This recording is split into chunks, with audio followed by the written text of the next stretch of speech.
podcasting from Northwest Pennsylvania.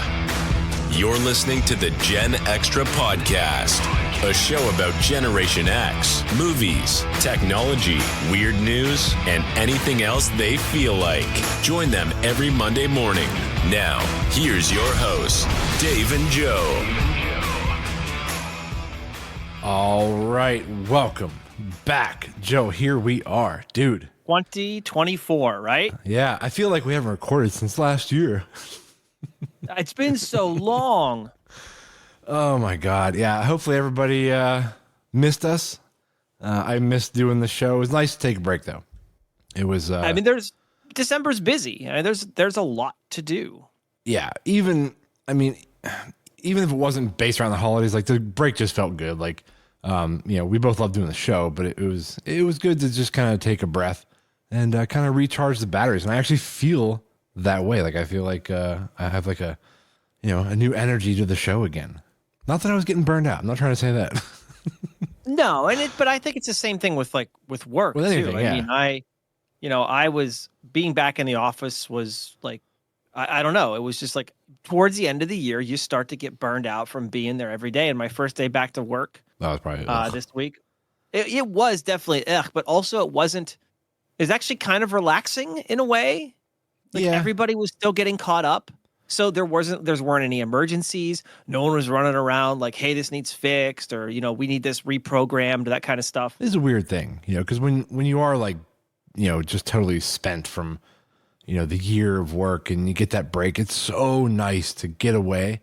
But then after a few weeks, however long you decide to take off, you do kind of start to miss that sense of like, purpose and structure. Like you're kind of just like walking in circles in your house after a while. I did start to feel that way after, especially coming up that last week right before New Year's. I had that off. I like many other people did too. Some did, some didn't. But I definitely got into like the pacing around my house. You're like, what can I get myself into? Yeah. Yeah. So how was your break though? Like, did you, aside from, like obviously Christmas and New Year celebrations, stuff like that, like pretty good though? It was great. I mean, it was a standard year, as boring as that is. It was fun for us and the kids and other family members.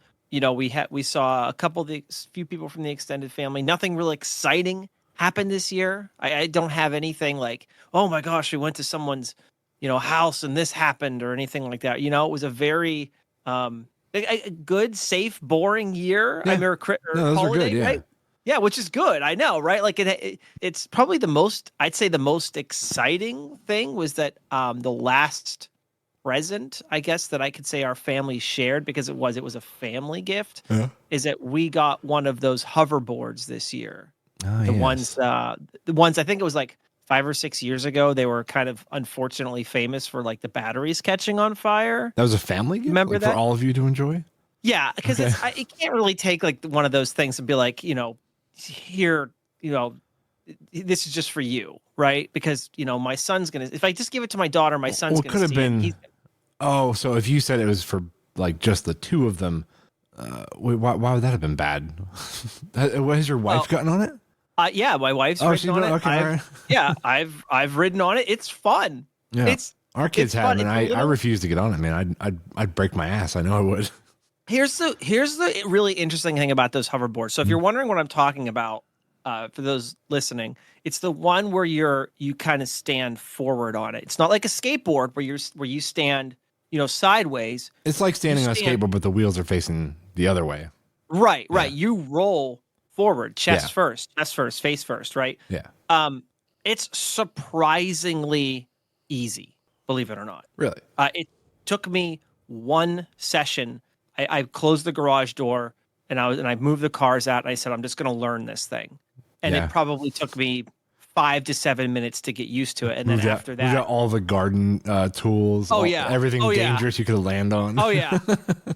It's disorienting for like the first 30 seconds because it's like wobbling under your feet and you're like, and then you learn to calm down, which is probably like the biggest thing that you can do on those things. Small corrections. Take a deep breath and like it'll do everything on its own if you just let it, and it does. Yeah, that's weird. I don't know. I mean, I would try it if I could know I would land safely on the ground. but I just feel like I'd break an elbow or something, or so. No thanks.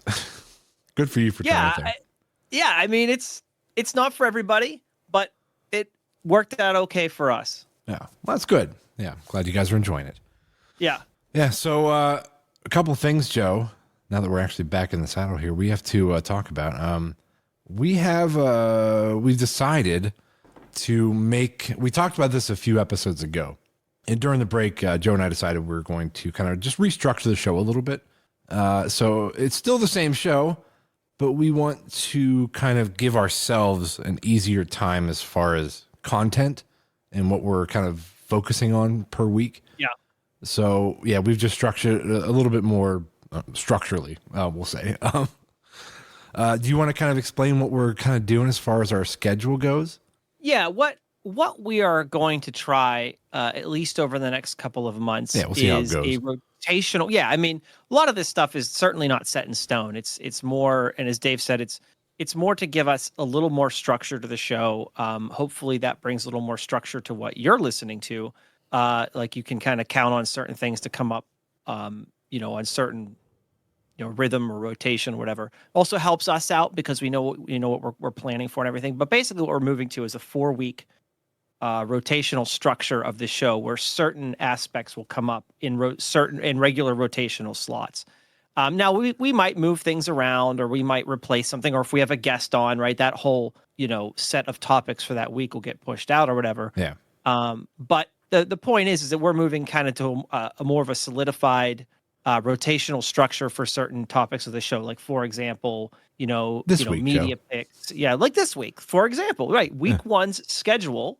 So and this is, like I said, this is still relatively fluid at the moment, so this may get adjusted. But like for example, week one, which is the week that we're in today, the three main segments is going to be, we have a space/science segment, which will be our first topic. Mm-hmm. The second is going to be media picks. So if you've been around the show long enough, we like to do a media pick thing. And then the third segment this week is going to be a GenXtra game. Who knows what it's going to be? I mean, actually, we know. I know it's going to be. Yeah. Yeah, but you'll see when we get there. So that's this week's lineup, and then of course we have a lineup for week 2 and week 3 and week 4, and then we'll go back to week 1. Week one's rotational slots after week 4. Yeah. So if the people who are listening, if they love our games or Joe's like science segments, those will be around every 4 weeks. So there you go. Yeah, and if you don't like it, it will only be around every 4 weeks. Yeah. Yeah. No, we did talk about the science segment because we didn't want it to be too nerdy. So we're trying to narrow it to just like really interesting things. I'm actually excited to talk about today's as well because I find it fascinating. When I learned, I don't know how, either I learned this in high school, we'll talk about it soon, but I must have forgot maybe, but I'm wondering if a lot of people don't know why we do the leap year. Yeah, we'll try to keep it topical. Yeah. I mean, you know me, I might pull something out of thin air every once in a while that is right out of left field, but we're going to try to keep it topical and relevant, hopefully relevant to your life. Yeah, hopefully. So yeah, actually before we jump into that, jokes, this is our first segment. I did have a question for you. And this is based off of a movie that came out, I believe, in like 84, 85, somewhere in there. Okay. How do I want to put this? I don't want to give it away just yet. So you'll kind of figure out what movie I'm talking about. Okay. But I'm going to give you a hypothetical scenario. Let's just say, Joe, that your daughter came home one day and she's like, "Hey, I met this man. He's probably 40. He's physically what's the word I'm looking for? Disfigured. He can't speak. He's what some would refer to as a mongoloid." Okay. I invited him to live at our house. That's what I'm being presented with. Yes. How would you react to this? Let's just say I might have some questions. All right. The reason I'm asking this because Goonies, it was on something I saw, and or it's just, I think it was on TV or something. And the end of that movie, Chunk, you remember the Goonies, right? Yeah. It's been a very long time since I've seen it, but I am familiar enough with the Yeah. movie to know what you're talking I'm about. sure most people listening to the show have seen the Goonies. So just a quick recap at the end, they found the treasure, spoiler, and they're on the beach. So the bad guys have been, getting arrested, and they're all sitting there and they got towels around them and blankets, and Yeah. Chunk turns to Sloth and says, "Hey," he's like, "you're gonna live with me now." And and Sloth was very excited about this. He's like, "Oh," like all Sloth like. Yeah. And he was very accepting of the invite. But I don't know why until recently I never really thought to myself, like, because it was a little heartwarming moment. I'm like, oh, like look at that. Yeah, right. Chunk's Right. taking him in. What are his parents gonna say about it? Right. They haven't even been consulted yet. Exactly. Like, I was talking to my wife about it. I'm like, do you think like when he comes over and he's like, "Hey, mom, dad, this guy's gonna live with us," and they're like, "Oh, what?" Like, excuse me, Sloth, we need to have a little family meeting over here. And he's like, "Dude," I think his name's Lawrence. Like, Yeah. "Lawrence, what are you doing, dude? You can't invite this guy back to live at our house." So no, I thought I just thought it was a funny topic to bring up. I don't know. In my mind, it was hilarious to think of the conversation that probably ensued after that. It was probably, I mean, you got to wonder if the the writers were probably like, well, we can't, it'd be little too complex to have the character say, "Hey, I'm going to talk to my parents about you living with us. I can't really promise anything. It might take a few weeks. You're probably going to need to find a place to put yourself up for a little while we kind of work out the details." I don't think that dialogue would have gone over as well. No, I don't think I would not accept what just happened. You'd be like, No. man, this lighthearted kind of well, I don't know, how would you even describe Goonies? Like this lighthearted child comedy, Adventure, comedy. adventure. Yeah. Just took a really weird turn into this mature conversation about someone moving in with somebody else. Yeah. I guess, when they're writing the film, what are they called? The Bertellis or whatever the bad guys were. Yeah. They, like I said, they were all getting arrested except Sloth wasn't. So I think they just had to answer that question somehow. Like, what's going to happen to this guy? Right. He's not going to go like apply for a job, get an apartment somewhere. Like they had to answer where he was going. And I think that was their best solution. But yeah, I still couldn't wrap my head around the parents being cool with it. So there you go. We don't have to talk about this the whole episode. It is kind of something to spring on somebody, right? I mean, it's weird. It'd be a lot. It's definitely weird. Yeah. It'd be a lot. There'd be some eyebrows raising, like, "What, dude? What? Yeah. No, this ain't happening." We doing this? All right, well let's jump into it, dude. Let's jump into your science bit. So let's talk about the leap year. We all know what that means. There's one more day added to February. That is correct. That's it. And that's it. That's today's science spot. All right, on to the next. Why is that, Joe? I have an idea, but I would like you to explain. Right. I mean, Well, I know why, but I don't know the exact numbers. So it takes approximately 300. So we all know the calendar's 365 days, right? Yeah, 24 hours a day. Days in the year, right?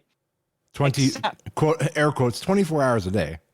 Right. And even the whole 24 hours in a day thing, is slightly off as well too. But that's a detail we can get into a little bit later. The average length of the actual time it takes the Earth to physically complete orbit around the sun is 365.25 approximately, give or there's a handful of change in there, but it's approximately 365.25 days to get around the sun, right? Yeah, so it doesn't seem like 365 much. and a quarter of a day. Right. Yeah. And we don't normally in a calendar year, we don't count that quarter day. It's like close enough, right? It's the current, I think they call it the Gregorian calendar, I believe. We basically say this is, I think it even started I think the Roman Catholics were originally the ones who kind of finalized it I think around 1582, or approximately around that time. So I mean, this calendar that we use today goes back quite a number of centuries at this point, right? So it was 1582, Pope Gregory the 13th, I believe it was. He reformed the calendar to essentially the modern version that we have today. There's been some other changes in there. No one goes to the corner of December and says today is, December 32nd, or today is a quarter of December 32nd. Right. That's not a thing. Yeah. So what do they do instead? So every and this isn't always exact either. It all depends on the math. But approximately every 4 years, so 2020 was the last one, and this is, we're in 2024 now. We have to have a day with 366 days in it, because if we don't wait that extra time, if we don't add that extra day, let me explain it this way. We have to add that extra day to give us 24 hours to let the Earth catch up to its starting point on its rotation around the sun. Because after 4 years, we're off by enough space, no pun intended, we're off by enough distance that we need to add another 24 hours to allow the Earth to get back to its 365 days. Right, to back to that kind of like if you just pick any point in a circle, right, and then you go around, you trace around the circle, we got to give the Earth 24 hours to get back to the starting point, because we're that far off by that point. Yeah. So let's say that we didn't do the leap year. I mean, over a lot of time, every 4 years, we would be a day off. So call it, how would that work, the math? So after 4 years times like 400 some years, our seasons would be reversed. Essentially, yeah. It's, if you do the math, this is, I think, the most fascinating part about this, because I mean, we could have done this. Like, there's no, the calendar is just kind of sort of like a human-made, process for kind of keeping track of where we are with seasonal activity primarily. That's what drives a lot of the calendar usage. If we just had a calendar with 365 days in it, or really any kind of days in it, yes, we would live in an environment where seasonality doesn't mean anything, because after about 300 to 400 years, somewhere in between, July would be right now. Right. But yeah, we're exactly. in the middle of like right now. Yeah. This would be July. So you would have to adapt to, I guess, I hate to use this term, but you'd have to adapt to a calendar or a societal shifts where the calendar doesn't, like, the seasons don't mean anything. Right. They don't match the calendar. Right. You can't really plan. You'd have to plan differently. But yeah, you're right. In fact, actually, your math was right on. It's about somewhere between 300 and 400 years. June and July and August would shift to like where we're at right now. Yeah. So back in 1500 something, that's kind of when you said they started really like making this a thing, right? Yeah. 1582, the Roman Catholic Church reformed the calendar again. The one that they had actually gotten from the Roman Empire, which was called the Julian calendar, they reformed it to try to take some of the air out of it. And that's basically the calendar that we're using today. Yeah. So had they not done that around then, with the whole leap year thing, currently right now, approximately 400 years later, it'd still be cold right now, but it'd be July. It'd be July. Yeah. That's crazy to think about. Yeah. I know, and it's kind of interesting to think about, like, if we had not adapted these seasonal calendars, which was kind of the point of the reform of the calendar, was to give somebody, it's kind of interesting to think about how we would be planning things, or like, people would just say like the warm season is coming up or the cold season is coming up, right? They wouldn't say like, oh, the summer months of June, July, and August. You could say that for a while, right? But you couldn't use it permanently. Have you noticed too that the seasons have shifted a little bit? Yeah, for sure. Even over the past, call it 20, 30 years. Because when we were kids, like, it was like, I remember like October, November, it was getting like snowy by that point. And now it's like, it's well into December, if not into January, before we really start seeing snow up here in the Northern Hemisphere. I wonder if there's ever going to be Like if that trend kind of continues like that, what if they have to add in like a whole nother month, like Schmanuary, and they just like look guys, like I know it's gonna mess everybody up for a year, but we got to add another month in. Why would we? Okay, hold on. Or sorry, take away. We have to take away a month. But then, how would we make up for where the Earth is in its rotation around the sun if we take out a month? Oh, so okay, so it's not so much where the Earth is in its orbit. It's something else that's shifting with probably just with our climate that's making our seasons kind of change a little bit. The way I understand it, and again, this is probably could be a whole episode in itself, and maybe we can circle back around to it. Ecological changes in the Earth's climate are shifting the seasons backwards, or yeah, but I guess depending on what your perspective is, is they're pushing the seasons out later. Yes. So yeah, since I've been, and there's multiple reasons for that. Probably don't want to get into it today, but there are reasons for that. And it's causing summer to go later. It's causing the coldest months or the most snowfall to happen later. It's, and that's really only where we are. These changes obviously affect different parts of the planet in different ways, including pushing some seasons forward as opposed to pushing them backwards. So, our window of view of this is narrowed to essentially Eastern United States, right? There are other changes happening in other places on the planet that might have the opposite effect of that we're experiencing. But to your point, yes, it's less to do about where the sun is or where the Earth is in its orbit around the sun, and more to do with the climate itself, the climate here on planet Earth. Right. Okay. All right. Well, I guess my idea was a bad one then. let's not add it or take away a month. You can add and remove any calendars you want. It's not going to remember all this stuff is an arbitrary points in time, right? That's true. I'm only the age that I am because we've decided to track things by that.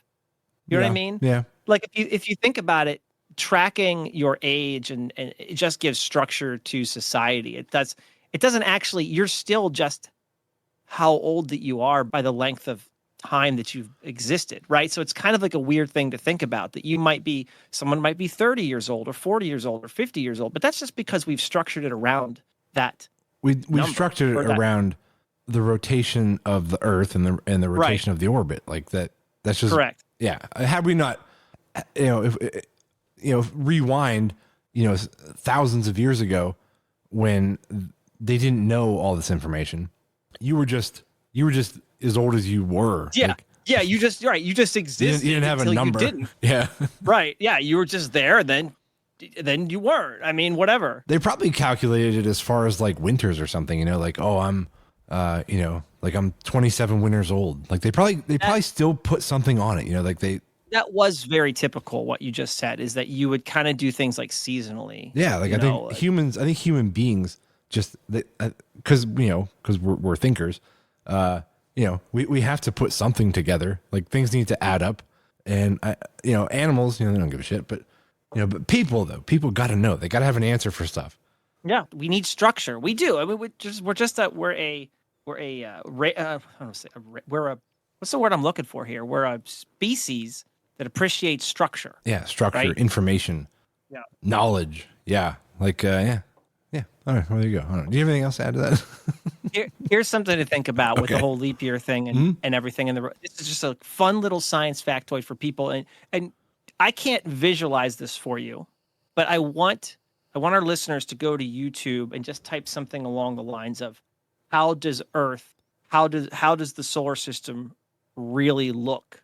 Oh, dude, any of these kind of videos are just absolutely mind-boggling and fascinating. Yeah. It makes you feel so small. We have like this, call it sun-centric view of the way the solar system works, which is, obviously, and the sun is in the middle and all of the planets have orbits around the sun. And that's accurate from a certain perspective, but because we are moving through the Milky Way, what is actually occurring is more of a helix shape that's essentially spinning through space at some absurd speed, right? So you think of the sun, think of it this way. Think of the sun as essentially dragging the rest of the planets along with it, right? Because of its gravity well. Yeah, because the sun, we're rotating around the sun. The sun is rotating in the Milky Way. Right. The Milky Way is rotating and moving through the galaxy. Right. Like, yeah, we're constantly moving. You know, like I remember those games you used to play. I'm not sure if this is actually relevant to how, like, this is how I kind of envisioned it.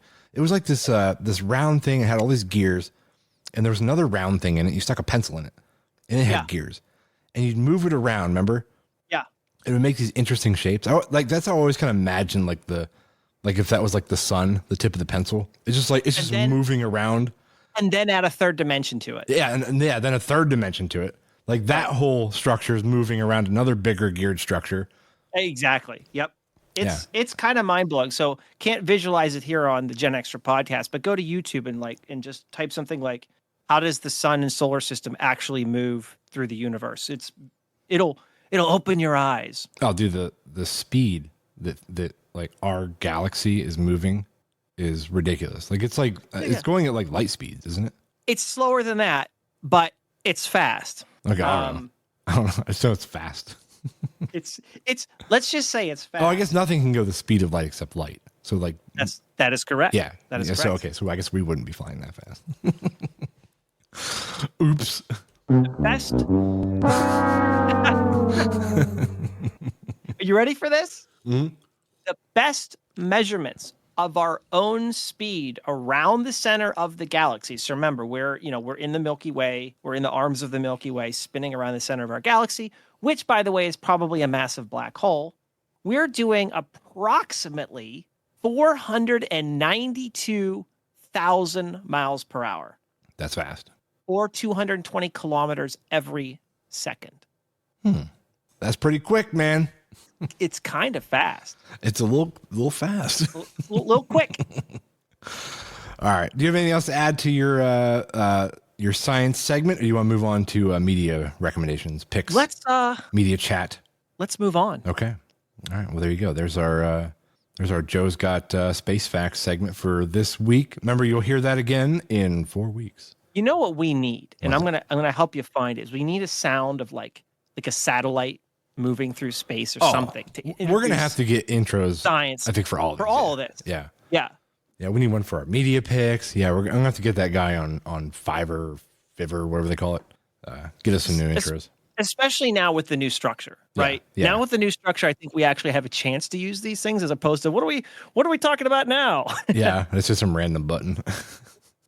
Exactly. Yeah. I love how all of our listeners are along for the ride while we figure this out. They're like, oh, are these guys ever going to figure this out? Been over 3 years. They still don't have this stuff down. I know, we're terrible.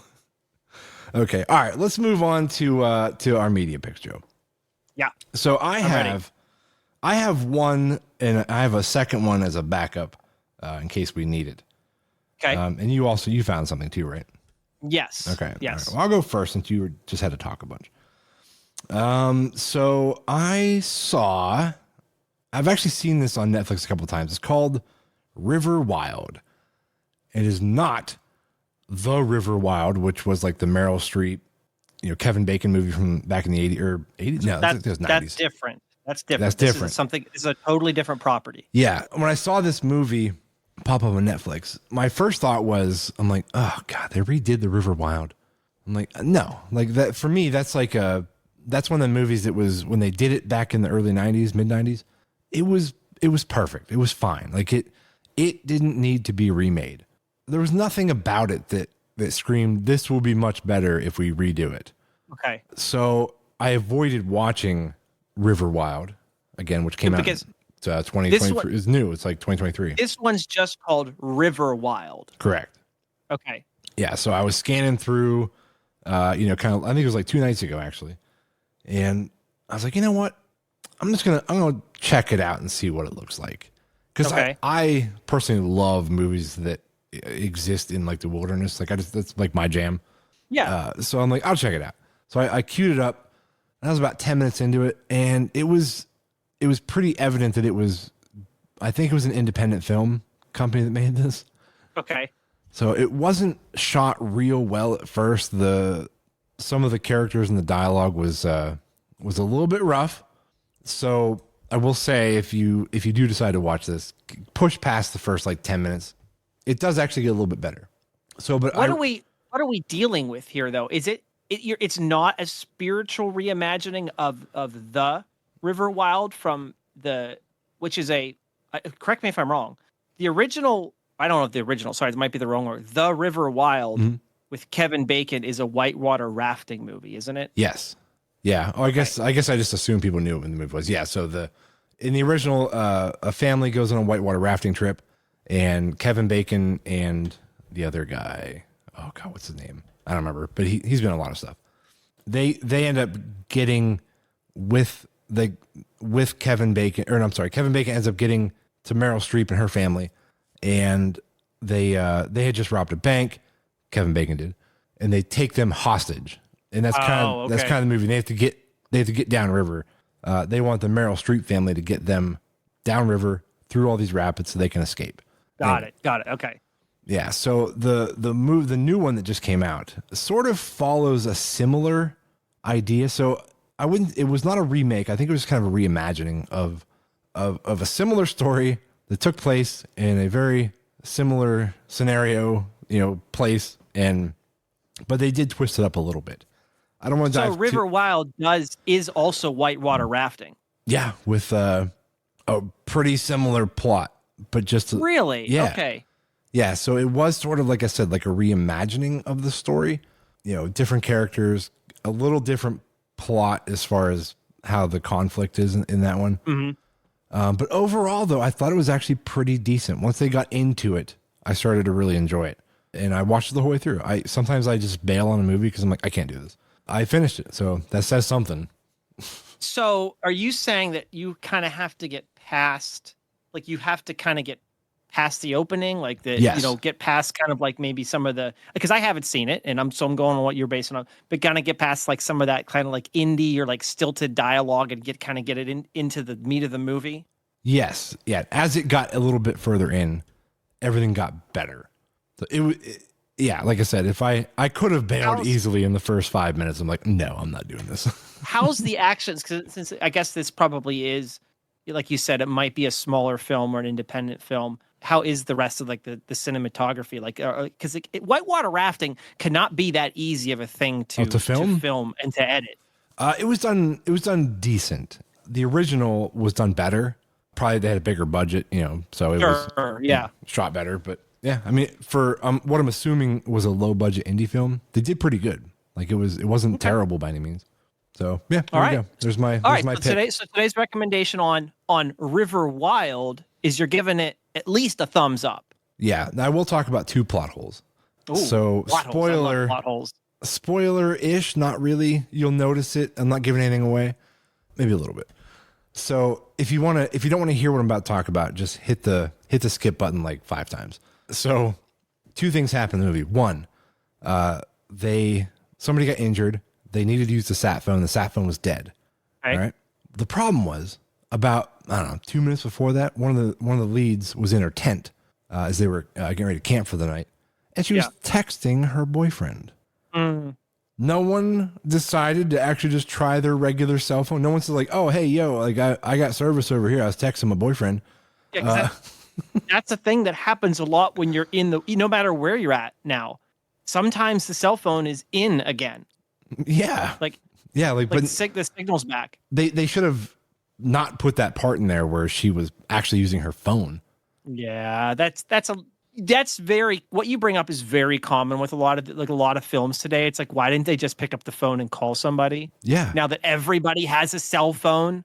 Yeah, no one tried their cell phones. The only option was the sat phone that was dead.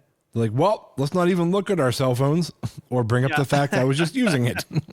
Right. And the other thing was they were in the United States. They were northern U.S. And the goal was to float the what do you call it? The bad guy. He needed to get to Canada. So they had to float in the river to Canada from the United States. Now, I don't want to say I know what I'm talking about here, but I'm pretty sure the river don't flow up. I don't think. Well, I mean, it might meander. Maybe there's maybe it kind of cuts down and cuts back up. I don't know, but it just seemed kind of odd that they were trying to. I mean, I know rivers do cut up and back. Yeah, here's your best bet with that. It's going to have to be a river or its tributaries that are kind of on the border. On the border and kind of like flow back and forth between. Yeah. Because yes, generally speaking, water flows towards the equator, generally speaking, but you can have instances where certain rivers they'll cut back. Right. Yeah, depending on the terrain and whatnot. But it didn't seem like that was the case because they seem to be moving in a relatively straight line most of the time. Yeah. So yeah, it just seemed odd is all. Yeah. But they didn't really explain it, so it left some question marks. River flow science is kind of wild, and it's always like you can make these general statements, but if you have a big, so what can happen with a lot of like river flows? Like if you have a big body of water somewhere, that river will flow quote unquote up, even though that doesn't mean anything, will flow up towards the larger body of water, right? Or it will generally flow down towards the equator because there's a bigger body of water that direction, right? So you generally have to kind of look where the closest, and again, this is all general science, right? Kind of have to look at where the next biggest body of water is, and that's generally speaking where the river is flowing. Yeah, so I'm gonna get on Google Earth, and I'm gonna see if I can find a river that meanders to and from the border of the US. They're there. Okay, all right. So maybe that's where they're at. Maybe I'm just being too critical. Well, you know what? It's okay. You can be critical because did they even say where they were? Like, did they even reference anything? It's possible, but I didn't remember.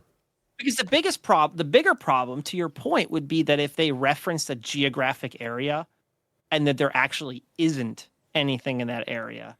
Yeah, if they were in like Maine, that could be possible if they were trying to, because that would make more sense because Maine has like a direct like east-west border to Canada.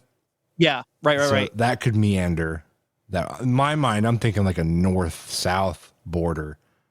That wouldn't make sense. So yeah, it could be. That could be very possible if it was up that way. So yeah, there you go. All right. River science on the GenXtra podcast. All right, what did you find, Joe? What movie did you watch? So I'm giving a recommendation. So this is a thumbs up to. Now I don't want you to just gloss gate. I don't want your eyes to start rolling into the back of your head. Yeah. All right. What do you got? But, however, on Amazon right now, you can go check out Dungeons and Dragons. Now hold on. Dungeons and Dragons: Honor Among Thieves. Have you heard of it yet? I have. That's the one with like I can't remember the guy's name. Yep, Chris Pine. He's the main character. The girl from Michelle Fast and Furious. Rodriguez. Yeah. Michelle Rodriguez is in it too. It looks really good and it looks funny. I want to see this. I just haven't brought myself to queue it up yet. So you're saying it was a good flick. It's great. Like it's not like it's not, you're not going to come away from it going that movie changed my life, right? It's a lighthearted fantasy romp with a great cast of characters, which I think is the best way to put it. The acting is anywhere from fine to good. Okay. The backgrounds and set pieces are actually excellent. It looked visually amazing. Yeah, they do a really good job of kind of making what is generally considered like nerd, Dungeons and Dragons is a tabletop game, right? It's something that people play on a table somewhere and move characters around and tell stories. Favorite. Yeah, there's something I'm sure you would love to do, right? Yeah. I love to see you playing a game of Dungeons and Dragons. So Dave, what character are you? I'm a barbarian. What do you do? I would be the barbarian. I smash things. Okay. And if someone asks you, what do you do in this situation? I smash. I'm like Hulk. Yeah. But I mean, it's loosely based on, actually the best way to put it is, if you knew nothing about Dungeons and Dragons, the tabletop rule set, right? The tabletop game, you can watch this movie and know absolutely nothing about it and come away kind of feeling like that was a fun fantasy romp with lighthearted characters and a relatively lighthearted but occasionally emotional plot point. Like they don't play it like too deep because remember, this is kind of a PG-13. It's meant to be a comedy, right? It's an adventure comedy. So you can you don't have to know anything about Dungeons and Dragons to enjoy it. You can just kind of watch it or watch it with your family and come away being like, at least in my opinion, that was pretty good. Yeah. See, I like when they do that and I think it's by design too. When the producers, directors, writers, when they're making these movies, they have to assume that a lot of the audience doesn't play the game. Right. So they like with the movie like Uncharted that came out, like the Lara Croft, Doom, all these video game based movies. Yeah. They're all still enjoyable as a film, even if you know nothing about them. But if you do, I'm certain that they add little nods and tip of the hats, to the actual video game, to the nerds that will catch on to it. They're all over the place, by the way. I'm sure, yeah. I know a lot of the lore and rule sets and stuff that go along with Dungeons and Dragons. And even though I don't play it that often, in fact, I can't even remember the last time I had a tabletop session with that rule set.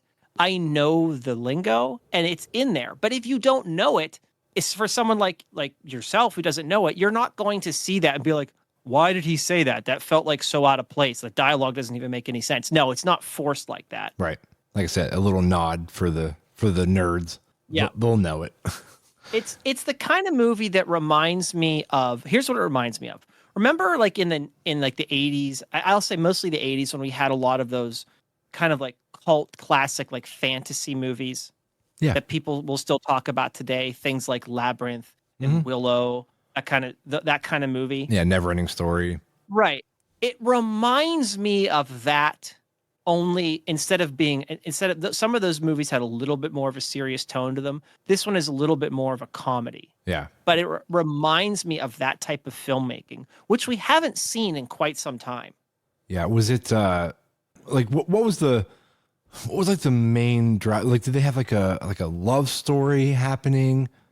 I guess the main drive is actually kind of interesting. The movie focuses on Chris Pine's character, who he's essentially a thief. Okay. And it starts with like his backstory and how he ended up where he was. And this essentially, because I don't want to give too much away, right, but it focuses on this adventure that he needs to go on because he needs to save his daughter. Okay. Right. He has a family situation going on that he kind of put himself into.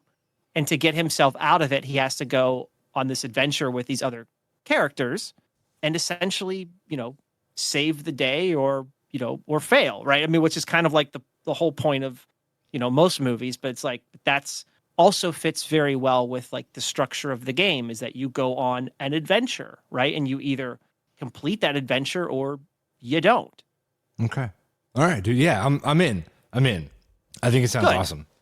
Good. And like I said, you will not come away from it going, I didn't understand that because I don't understand the tabletop game. That really has very little to do with someone watching it. You're not gonna come away from it going, I didn't understand it. I don't expect video game movies to be like that at all. Because like I said, I'm pretty certain that they know that their audience has not played the game. At least 90% of them.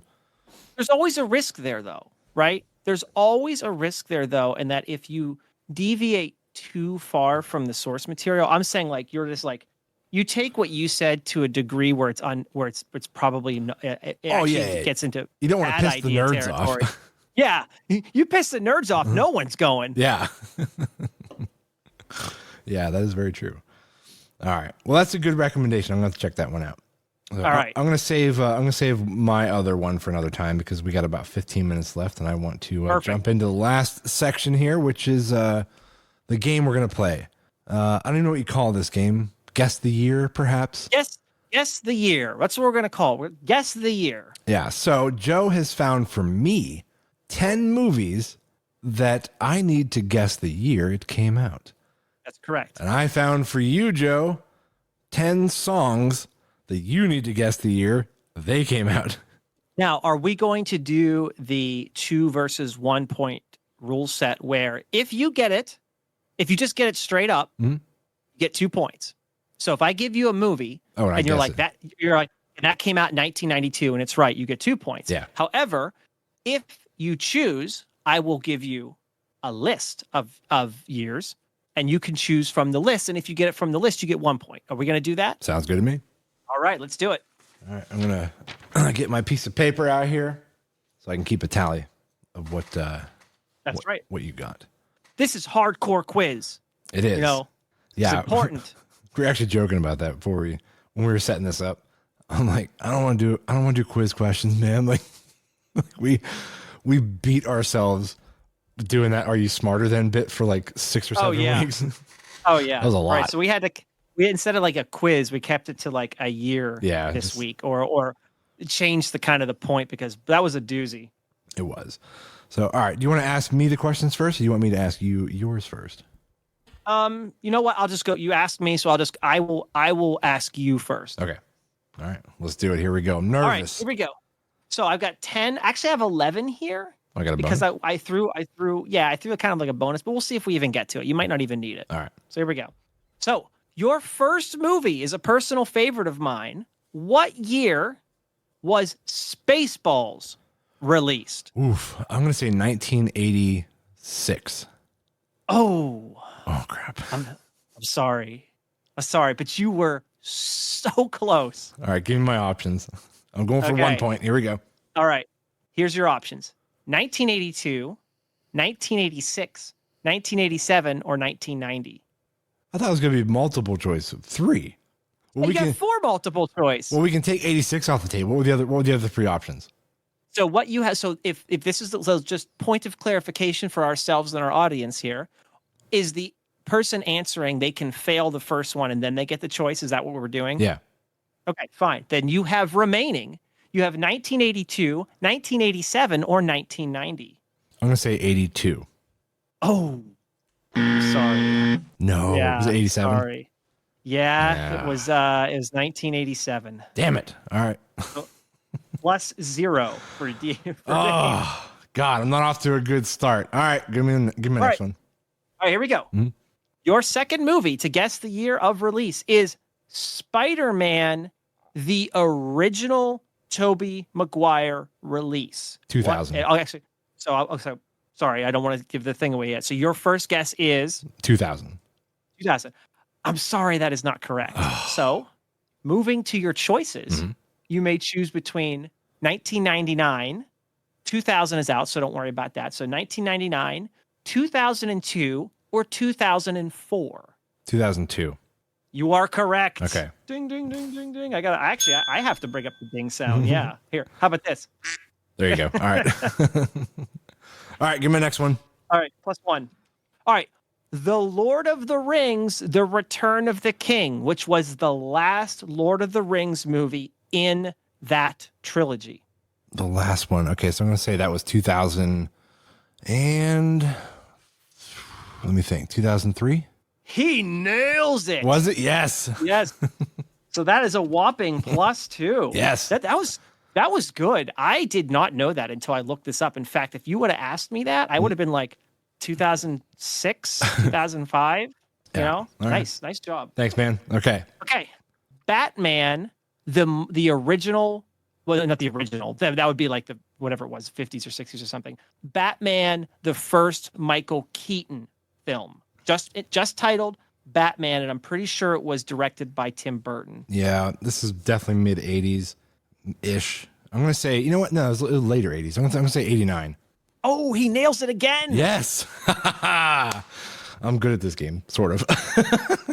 You're good at movies. I am not as good as movies as you are, man. Like if we were to reverse this quiz, I'm almost sure you'd do better than me. You'd just be skunked all the way through.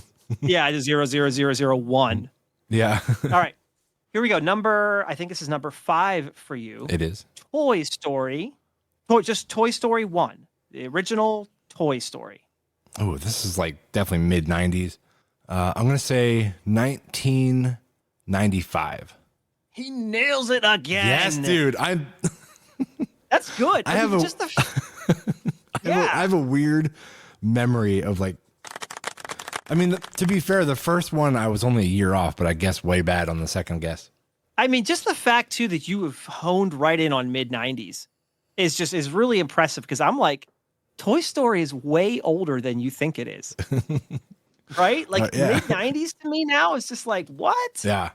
Watch, I'll get zeros the rest of the way out as I'm like bragging myself. Well, okay, you can't embarrass yourself on this next one, but I'm Okay. going to try to embarrass you on it anyway. All right. Harry Potter and the Philosopher's Stone. Oof. The Philosopher's, that's like 2001? Yes. Is it? Yes. Yes. Yes. Nails it again. Wow. Okay. Are you impressed so far? I am impressed. I mean, you 0, 1, 2, 2, 2, 2 so far. Yeah, I don't know if I should be impressed or embarrassed that I know all these. All right. No, this is good, man. This is good. Okay. The Hunger Games Catching Fire, which I believe was the first of the trilogy. Yeah. Ooh, this is a little tougher. All right, Catching Fire. Oh man, 2012 maybe? Like they're like 10 years old now, I think. Oh, I'm sorry. Oh no, okay. So you're down. Right. You're down a point on that one. All right. Here's your multiple choice. Mm-hmm. Hunger Games Catching Fire. Was it 2009, 2010, 2012, or 2013? I'm gonna go 2013. That's correct. You Okay. still got a point. I knew I had to be close. All right. That was good. And by the way, that movie, not adjusted for inflation, grossed $424 million at the box office. Is that good or bad? It's good. I mean, it's one of the high. Now, some of these that I talked about, I didn't adjust. I actually wrote down their gross. I didn't adjust it for inflation, but that's pretty good. Yeah, it's pretty good, I guess. I mean, I don't know how much they spent on the movie. I can't imagine it was that much. So yeah. Just a couple dollars. Yeah. About $150. Yeah. Real low budget. Yeah. Here we go. I'm going to try to catch you on this one, but I think you're going to nail it. All right. It's a different Harry Potter. Harry Potter and the Deathly Hallows Part 2. 2009. Oh, I'm sorry. You're down a point. Oh God. All right. Down a point. Okay. Here's your choices. Mm-hmm. Your choices are, or I guess were in this case, 2009, 2011, 2013, or 2014. It's gotta be 2011 then. That's correct. Yeah. You still grabbed the point. Nice job. Yeah, I knew it was right in that 2010s, like right close. You have 2 remaining. Yes, I do. I'm gonna jump to the one that I actually added late because I thought about this movie at the end, and I'm like, I really want to ask this one Okay. for a particular reason, which I'll get into later, or never. Who knows? RoboCop. RoboCop, the original, not 2 or 3, because there actually, believe it or not, there is a RoboCop 2 and a RoboCop 3. Neither of them, in my opinion, are very good movies, but the original RoboCop is, in my opinion, a Paul Verhoeven classic. I know it's early 80s. I'm gonna say 1983. Oh, down a point. Damn it. Down a point. But can he redeem himself? So here's your choices: 1984, 1987, 1988, or 1990. Man, I thought it was earlier 80s. I'm still gonna shoot with the early 80s. I'm gonna say 84. Oh, Was it 80? It was 88. I luckily, or finally, whatever you want to say, got you on one. Was it 88? It was 87. It was 87. Dang. Okay. All right. Yeah. Man. But hey, man, I had to throw a tough one in there. That was later than I thought it was. All right. Should have one more, right? I'm going to let you choose. Ooh. I'm going to let you pick your poison, so to speak. Mm-hmm. Do you want a science fantasy movie or a serious history nonfiction drama? Yeah, we'll go science. Science fantasy. Hey, science fantasy. Star Wars Return of the Jedi. So not one of the new movies, the end of the original trilogy. I'm going to say this is 1979. I'm sorry, you're down a point. Oh, damn it. Continue. Oh, I'm like, and no, here we go. Sorry. 1980, Nope. 1981, 1983, or 1984. Ooh, boy. Man, I thought that was 70s.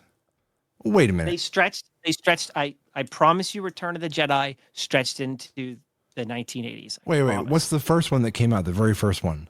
Just Star Wars. Well, technically it's called A New Hope now, but it was when it was originally released, it was just Star Wars. Okay. Okay, so that was like 79. Maybe even earlier, actually. Maybe, but it was like, and I'm gonna say then Return of the Jedi would have been like was 80. Oh, it's either 80 or 83 somewhere. I'm gonna go with 1983. You got it. Nice. Okay. You still salvaged a point from that. Nice job. All right. Oof. All right. So I got 2, 4, 6, 8, 9, 10, 11, 12. I got 12 points. I think so. 2, 4, Yeah. 6, 8, 9, 10, 11, 12. Very impressive. Honestly, out of a total of 20 points that you could have picked up, you picked up 12, which for the kind of the random assortment of movies I threw at you is actually pretty good. Yeah. Okay, Joe, I'm going to give you your questions, which are 10 songs and the year they were released. All right. I'm going to do my best. I'm not promising 12 points, though. These are all over the map. I will give you 3 choices after you make your guess. Okay. All right. So my list is a little bit smaller. Yeah. Okay. All right, here we go, Joe. Your first song is from the band Earth, Wind, and Fire. The song is called September. Do you know when September came out? I'm already blown away. Okay. Like my mind is, I'm not even going to attempt a guess. What? Just throw something out there. Okay. 1972. That's not a bad guess. All right. So your options are 1974, 1976, or 1978. Oh boy. Mm-hmm. I'm going to say 1974. That is incorrect. Oh. You know what? I think for these, because it is going to be a bit harder, I'm going to give you 2 options. You're going to have a 50-50 chance if you get it wrong. Okay. I mean, These are going to be harder, I believe. A little sympathy there, especially because you started on a band I don't even listen to. Yeah. All right. Well, the next one, Joe, for you is from the Beatles. The song Yesterday. Oh my God. Take a shot. You got the harder questions on these ones than I did. This is okay. So here's the problem with the Beatles catalog. Mm-hmm. The Beatles catalog is huge, Yeah. right? Mm-hmm. So like when you say the Beatles, it can be, I mean, it could go, I think extend the whole way into any of like, I don't know, from like what, the 50s all the way to the 70s? Maybe. I don't know about the, maybe? Okay. Yeah, I don't know. So Yesterday, I'm just going to throw something out there. 1962. Ooh, that is actually pretty close, Joe. Really? Yeah. All right. So your options are 1963 or 1965. Shoot. You said that was pretty close. I mean, take a guess, man. 1965. You got it. For some reason, okay, so you almost accidentally tricked me there. I know. Well, I thought about it. Like, because the one thing that I thought of was that I thought Yesterday was one of their like later songs, but the Beatles, I don't even know if that's considered later for the Beatles. It's like mid. Yesterday would be like mid Beatles, I think. I'm gonna go with that. Yeah. All right. All right, let's see. All right, next one on the list here, a bit more current. This is Bad Guy by Billie Eilish. Oh, that's 2020, right? Oh, your options are 2019 or 2021. Wait, was that pre-pandemic or post-pandemic? It's pre-pandemic, so it has to be 2019. That is correct. Okay. All right. Okay. It's weird how like I reference things by that now. Oh yeah. You have to reference things. That's what I do all the time for these movies. Like I can kind of remember when movies came out based on like where I was in my life at that point. Yeah. All right. So next one, Joe, is "Hooked on a Feeling" by Blue Suede. Hooked on a Feeling, Blue Suede. Hooked on a Feeling. 1986. That's incorrect. Am I even close? Your options are Oh God. 1974 Oh geez. or 1979. These are tough, dude. Dude, this is really where did you get this list? This is so hard. Okay. I made it up. I wasn't going to give you all Smashing Pumpkin songs. But to be fair, there is one on here. Yes. Good. Okay. So Hooked on a Feeling. That's the one that's like Hooked on a Feeling, right? Yeah. 74, Okay. 79. It's too, okay. 79 is too close to the 1980s because by the time the 1980s rolled around, things changed a little bit. It was more like big hair rock. So I'm going to go with 1974. That is Seriously? correct. Yes. Okay. All right, here we go. Next one, Joe. Don't Fear the Reaper, Blue Oyster Cult. Nice. 1972. Oh, Your options are 1974 or 1976. 1974 again? Oh.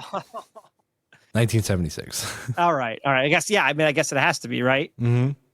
Oh, good song, too, by the way. It is. Made famous again by the SNL skit. Yes. That's exactly what came to mind, too. I've got a fever. Yeah, I got to have more cowbell. Yeah. and the only prescription is more cowbell. Yeah. All right. Let's see. All right. The song by Crash Test Dummies. I like that song a lot, actually. Me too. Yeah, it's a good song. I always turn that up when it comes on. It's a weird song, but it's good. It is a weird song, but it is. I enjoy it. Mm-hmm. Oh, shoot. I got to give you a date, don't I? You do, yeah. That's the game we're playing, Joe. Well, you're just thinking about the song now? I am, actually. I don't think I was driving yet when this came out. I believe I was still stuck in the house. That you were. So I'm pretty sure it was prior to 96. The only question is that what year in the early 1990s did it come out? I have two dates in mind, and I'm going to flip a coin, and I'm going to pick one. I'm going to pick from either 1992 or 1993. Okay. 1993. You got it, dude. Nice. Well done. You finally got one. I did. I honestly didn't know if it was 92 or 93. We didn't narrow that down, though. I'd have been, dude, I'd done so worse with these. Like, I'd have guessed like 97, 98. Like, I'd have been all over the place on these. Remember, basing it around things that I was doing, right? Exactly, Not driving. Yeah. Okay. All right. You got four more left. Next one is Daniel by Elton John. What are you doing to me? I'm giving you a wide range of movies, Joe, or songs. All right. 1986. That is incorrect.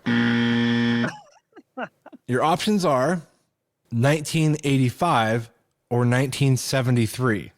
Wow. What is this? I'm going to go with 1985.